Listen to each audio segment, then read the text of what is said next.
Tuning in to the online broadcast network, AFTERBUZZ TV. Over 20 million weekly downloads in over 150 countries, and your #1 source for after-show entertainment.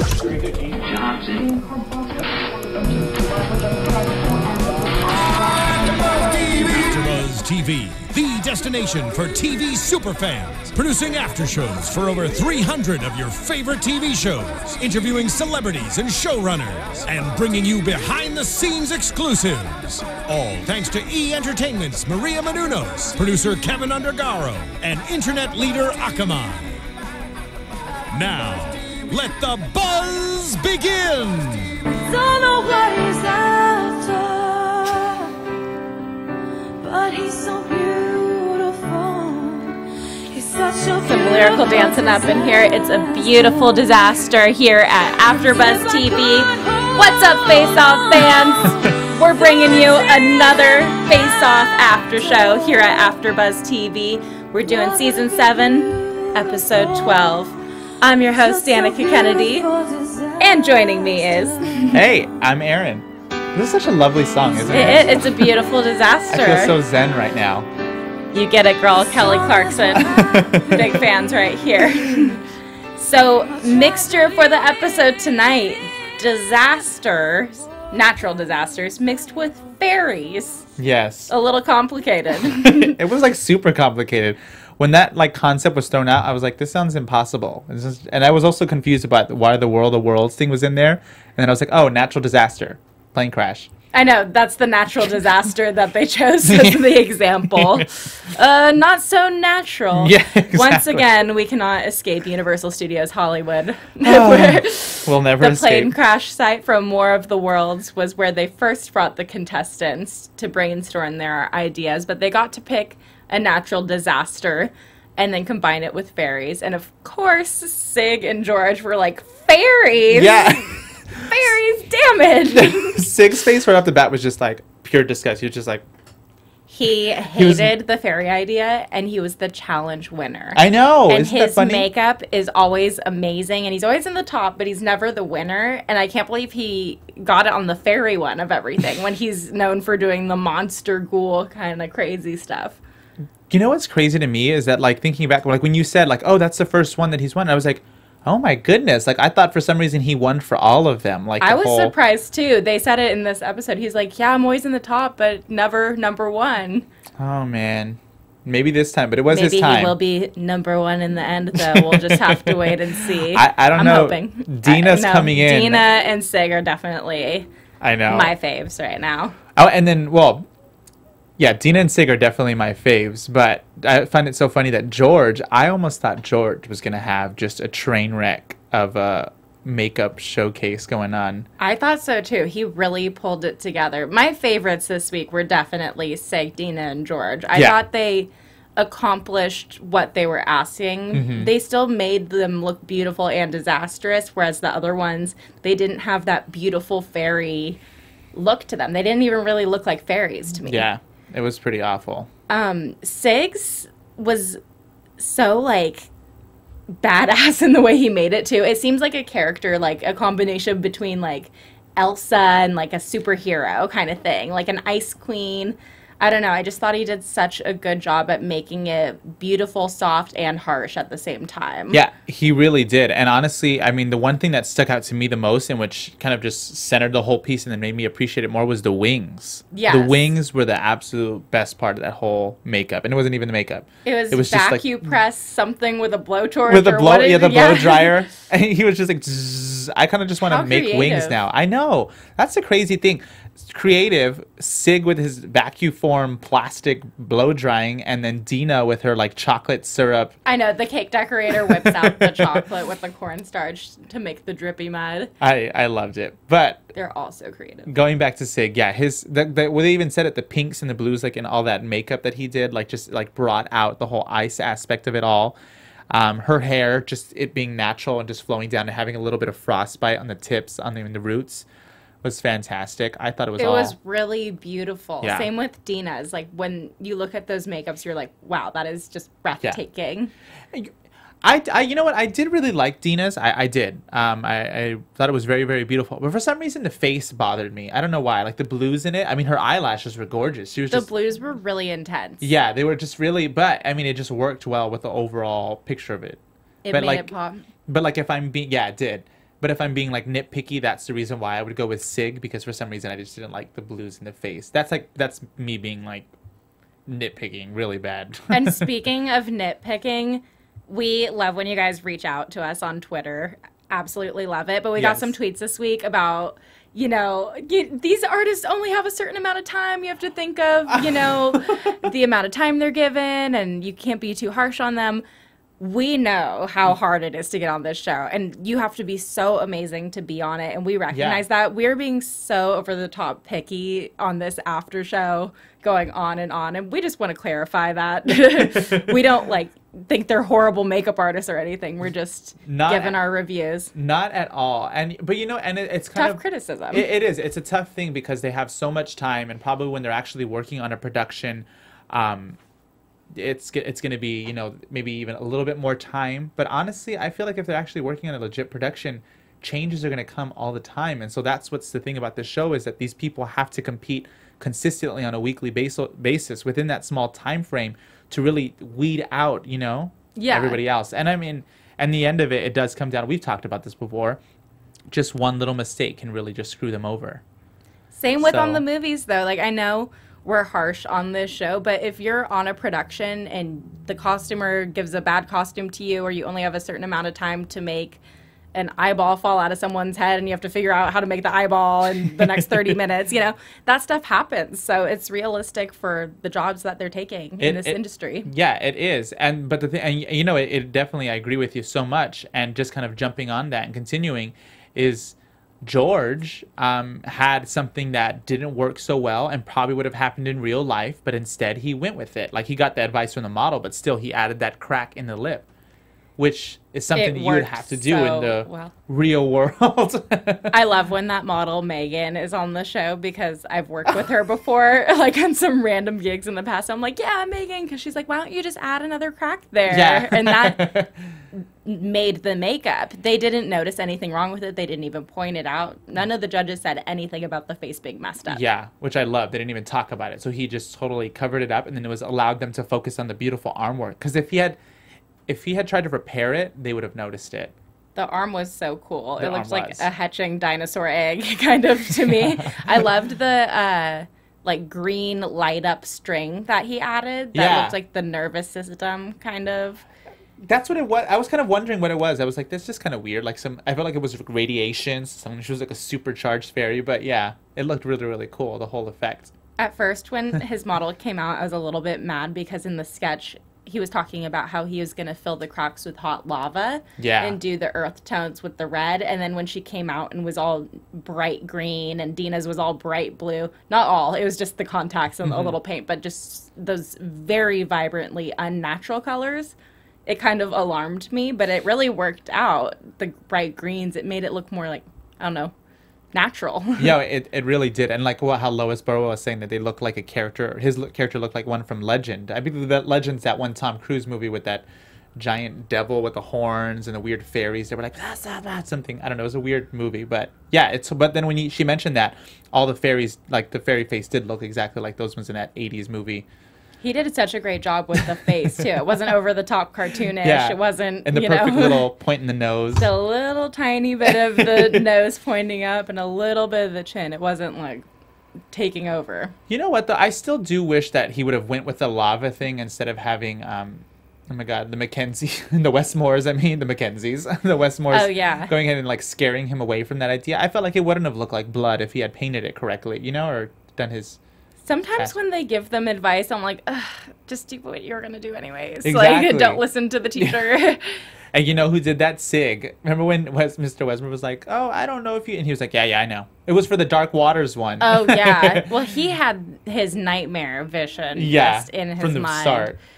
I like it when they don't listen to what they tell them to do with the prosthetics and things, because they're always going to be like, oh, you should put this face prosthetic on the face, and you as the artist have to think out of the box and do something weird with it, or you know, bring it to life in another way. I feel like that's helpful when you're like stuck, but when you're already in the middle of the creative process and you're like set and you know what you're gonna do, and then someone comes in and then tells you like, no, no, no, it just hinders it, you know? Yeah. Well, and I don't know, for the arts, I feel like you can go so many different ways with the art. So when people come into any art project halfway through and they're like, I think blah, blah, blah, it bothers me. Even though, of course, for this show, they're being judged and it is for a profession. It bothers me because I'm like, oh, I just want to see what it would look like if they just went with it. Their sketches always look so different from how the end results look. Like, Stella's sketch was my favorite out of the sketches, and I thought her makeup was going to be my favorite because of the way she drew it, but it was way too blocky for me. It didn't blend like how she blended it in the artwork. Well, that's because her like cowl was like what had extra moisture and it created air pockets in the foam, and I feel like we cursed her because we're like, the cowls always look like they're going to break and they're not, and they never actually do it. And then this time she actually did have a lot of problems where... We totally did talk about that last week. We talked about how they always build up the suspense and her things never break, and this time it actually did mess it up. See, and that's a perfect example of somebody who just got effed over and then had no choice but to just, you know? She knew it too, though. Like, the beginning of the third day when she saw her, you know, foam with all the holes in it and the pieces... She's like, guys, I'm going to be the one going home this week. I know. I felt like the model even knew. The model was like doing the blow dryer like, this is just a mess. Yeah. God, how high stress. There has to be a point mentally where you're just like, all right, I give up. You know, but what are you going to do? I give it to her, though, for pushing forward and continuing to, like, I probably would have been just like, yep, that's it. I'm going home. Yeah, she really tried to pull it together. Yeah. It did Poor not work. thing. It sucks because her idea was so cool and the sketch was so cool and the paint job itself was awesome around the eyes, like the blues and the reds, but it didn't look like a fairy at all. Yeah. There was no pointed nose. There was no wings. I mean, maybe the if fairy thing just was lost. It really was. It was just... And yeah, she didn't have the wings or anything like that. And then, you know what I didn't notice, which the judges pointed out, and then I thought, oh, that's actually a really good critique at how unoriginal her idea was, in the sense where, like, because she, I think, had all those problems with the prosthetics and everything like that, that she kind of just did that weird transition from, like, beautiful, you know, wilderness to suddenly it's on fire to suddenly fire, you know? It just kind of almost looked like a, I don't know, like a... Charcoal to flame. Yeah, it was weird. It was like just what the natural disaster was. It's like she just made a fire makeup, and the fairy thing was completely lost on me. Yeah, it really was. I think she could have done some cool flame wings, but blue and stuff. But we always say that, and she had no time to do anything. She really didn't. That's one of those cases where it's just, honestly, she just got screwed over. She got so far, though, and did so well. So yeah, at this point, all of them should be proud. All of them are winners at this point, really. Drew's makeup was a really cool idea, but I wish he kept it on the model's body instead of doing it on the dress. Yeah. And I know his reasons were like, oh, it's going to be very uncomfortable for the model. They're not going to be able to sit down. They're not going to be able to go to the bathroom. And I'm thinking that is so considerate, because there's so many movies where it's like, all right, go pee because you're not going to pee for 8 hours. Or, you know, if you're this far in the competition, I would just say screw it and be like, I'm so sorry, honey, but this is going to be the coolest makeup you've ever seen. Deal with it. Yeah, exactly. Oh, well. Because he had to restart over. And every time they restart, I know it's perfecting their makeup, but that's all that time lost too. And it looked really cool on the mannequin, just dripping off. It wouldn't have been like so cut apart. Yeah. Also, why was she so pale? She looked like an ice queen, more like Siggs. That's something I don't understand. Strange. I don't know what he was trying to capture at that point. I was just like, I don't get it. Like, the hair was really cool. It was like dripping wet. It was kind of had like, the hair was great with the oil dripping. Yeah, with the oil dripping. But then suddenly it was this white, like, I don't understand why it was super pale on the bottom. It looked like an ice queen, like an avalanche, or like it was ice with oil spilt through it to me. And it just didn't work the way with the, it just looked strange.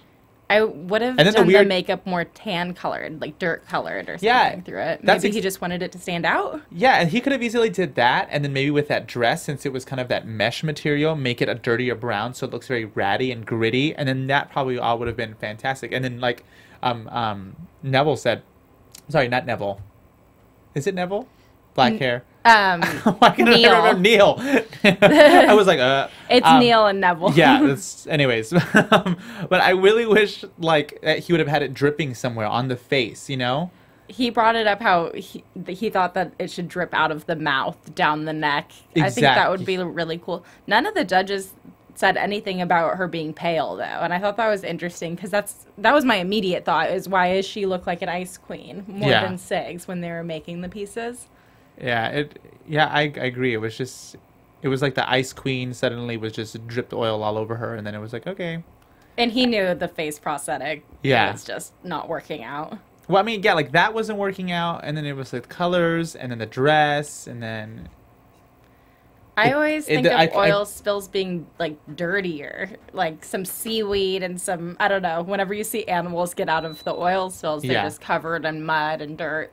And she was so clean and white and pale, like a porcelain doll with like a little mud dripped on her. Mud dress couture.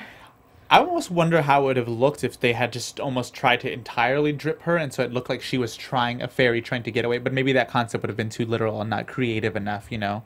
Neville mentioned the hands not being as glistening and glossy, and I didn't even notice that, honestly. Until, like, the camera zoomed in. But then once he pointed it out, I was like, that really bothers me now. Like, it needs to be all oily and shiny. Yeah, it looked like, it was, like, suddenly dripping, and then it was, like, suddenly, like, the fairy was trying to wipe it away or something. It was really weird. It was really weak.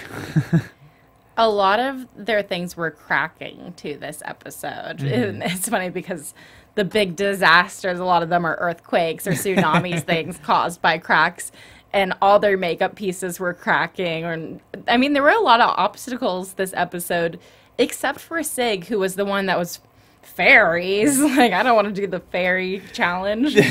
I think that's so hilarious. Like, right when you pointed out, you're like, Sig hates this, and then he was like, I don't know anything about beautiful makeup. But the cool thing about Sig, though, is he flips it every time in his head. He's like, well, you know what? I could just think of it as a beautiful art piece. And then, like, that worked for him mentally. And so it got him in the right state. Yeah. Whereas some of the other people, they're just like, I don't know how this, oh my gosh. And then they just, like, go to this little, this, like, little whirlwind of just ripping themselves apart.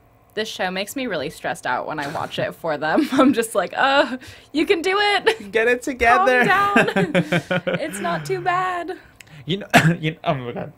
Excuse me, sorry, but you know what I did notice, though, in the show at the beginning, I pointed out, it's such a random thing. I'm like, they stay in a really nice house. At, like, they do. Pool and everything like that. I was just totally thinking about that right now.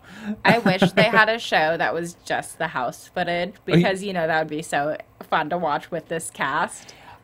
I know. I wish they would just, like, maybe Face Off, do that. Like, upload, like, online footage, like, bonus stuff of them just at the house, like, BSing or, like, behind the scenes, you know? When we've had the contestants on here as guests, they always talk about the craziness at the house and how people were so stressed out when they got home and talking about their work and, you know, all the different dramas of the house. And I'm like, that sounds not more interesting than the show, but very juicy to me. And Yeah. I would love to hear about all that stuff. I feel like a lot of drinks probably were had. And I wonder if they were allowed to drink. I mean, they weren't allowed to go on computers or anything like that. I imagine they weren't kept away from alcohol. Then they would probably they should be able to have a drink.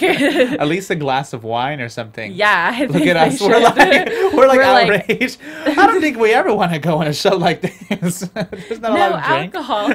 Well, I mean, they weren't allowed phones or computers for sure, which makes sense. Yeah, that's but like the standard for reality shows. I wonder if they're all hungover doing the makeup and we don't even know. I would not want to do that. I'd be so stressed out. But then the days off, because it's only 3 days at a time, then the rest of the days I'd be like, hey, party time. That's a good question. We'll just have to tweet them and ask. Speaking of get to have a drink? tweeting them, we must start to tweet Lois Burwell and George. I haven't initiated, but I feel like I want to try to get everyone to help initiate. George. Please do. Yeah. I am in full support of this. I'm seriously. George actually talked about. They were talking about Halloween costumes, and George said, "I'm going to be Lois Burwell," and so I responded to both of them, and I said, "There's only one at Lois Burwell. Maybe you can have it." And then Lois Burwell responded and said, "I want to see photos." And so then I told George, "Lois speaks. You must do this." So I feel like if everybody on Twitter goes ahead and starts hassling George, I'm pretty sure it'll happen. I would love Let's to make see him come on our show dressed as Lois Burwell. Yeah. And be like, can you stay in full character the whole entire time? George, that would be pretty fantastic if you played Lois Burwell as a Halloween We'll just have Lois on the show, but it won't be the real Lois, and she won't even know. It's just like, it's just George as Lois. We should have George as Lois and then Lois As George. Yeah, as oh my gosh. Too much? Nope. Too far? I feel like that would be super hilarious. Either That would way, be a ridiculous interview. Twitter needs to help out and hassle George. I need to get his tweets. I need to look it up. Yeah, I think it's just George at George Troster is his Twitter. I'm pretty sure his first and last name. Okay, guys. But go do your research. You'll find him and tweet him and make sure we get on him about dressing up as Lois, because that would be hilarious. That really would. I'm looking right now in my notifications. I probably have some. Oh, I can't pull it up right now. I'm going to start tweeting at them. And so you guys just please start retweeting, and we'll definitely make this happen. We have to. And speaking of Twitter, they're doing that fan favorite thing. You know, Face Off is a big popularity contest. Yes. And now that it's the top 4... It's so cutthroat. There's only 3 more episodes left, and it ends right before Halloween, which is kind of perfect timing for the show. But that means you guys should tweet us what you think we should be for Halloween. Ooh, I know. Well. I really need ideas, guys. So please tweet at Danica. You're like, please, I need help. Yeah, Danica wants to be a bear of some sort, or like Goldilocks. So. I should be Goldilocks with a bunch of bears. Yeah, there we go. I don't have Goldilocks anymore, but fake it. And after this episode, I want to be a fairy. I know. Let's just all be fairies, actually. That's the way to do it. Yeah. Let's all be 6 fairies. Well, one thing that I'm excited about for next week is that they get to get a little creepier and Halloween-esque. They're going with the monsters for their theme. Yes. I feel like the last 2 weeks, they weren't boring, but I feel like the mythological god contest and then the natural disaster thing right after it with the fairies mixed was like the same kind of contest 2 weeks in a row. Yeah, They're like very similar. They should have like buffered it in between or something. It was like super like just too much ethereal. Yeah, well, nature beauty. The mythological gods, they're all representing a different natural aspect. So there's, you know, the god of the sea, the god of the sky. It's still mixed with fairy. It's like so similar. Yeah, it was too. So I'm glad they're going to switch it up next week. We get to see some blood and gore, some craziness maybe. I completely agree. I am very excited. Well, thank you so much for watching another one of our Face Off after shows. Where can they find you online, Aaron? You guys could go ahead and find me on Instagram at _AAMO Music, and also Twitter, AAMO Music. Help me tweet to get George in their Lois costume. And check out his music while you're on there. Oh yeah, soundcloud.com/AAMO Music. Danica, what about you? Some great stuff. You can find me online at danicakennedy.com and all the social media links at Danica Kennedy. Ooh. Thanks for watching. From executive producers Maria Menounos, Kevin Undergaro, Phil Svitek, and the entire AfterBuzz TV staff, we would like to thank you for listening to the AfterBuzz TV network. To watch or listen to other after shows and post comments or questions, be sure to visit AfterBuzzTV.com. I'm Sir Richard Wentworth, and this has been a presentation of AfterBuzz TV. Buzz you later. The views expressed herein are those of the hosts only and do not necessarily reflect the views of AfterBuzz TV or its owners or principals.